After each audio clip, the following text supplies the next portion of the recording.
Okay, once you have access to your own YouTube channel and your own homepage here, I'm going to show you what it means to create playlists, add videos to playlists, and what that looks like for you within your own YouTube page. So here we see I've already started on 2 YouTube playlists for 2 different topics here. I have holidays and celebrations, and I have music videos that I like to use in class. So let's say I'm compiling this playlist of holiday celebrations.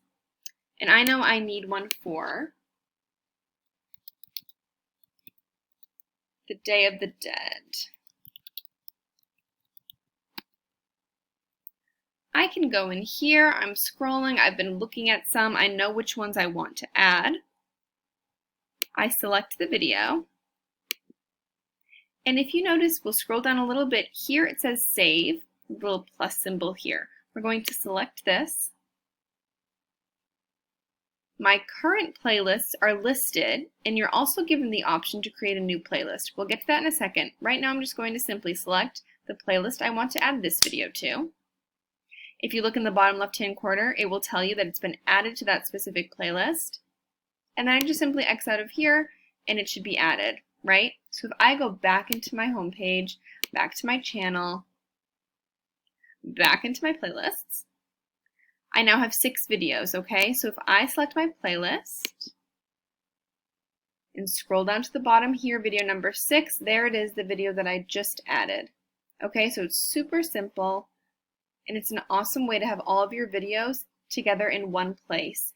Even if you're not sending your students to your actual YouTube page, you know as a teacher the videos you like to use are all organized and divided by playlists exactly where you want them.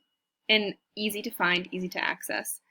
On the other hand, you could share this link with your students and say, okay, I'm going to have you guys watch videos, for example, 1 and 2. Or I'm going to have you watch the entire Dias Festivos playlist. Whatever it is, it's an easy way to have you as a teacher access your videos, but also send your students to access videos as well. All right. Now I'm going to go back again to my own page, right? I'm in my playlists. Let me clear out of that. Let's say I want to start a new playlist, right? I'm searching. We're starting, let's say, the preterite versus the imperfect tense. And I need a video that can kind of walk my students through the differences, right? I need something that's going to help them identify the differences between these 2 tenses. I find this video, I really like it, it's helpful. I want to add it to a playlist, but I don't yet have a grammar playlist or a preterite imperfect playlist. All I have to do is create new playlist,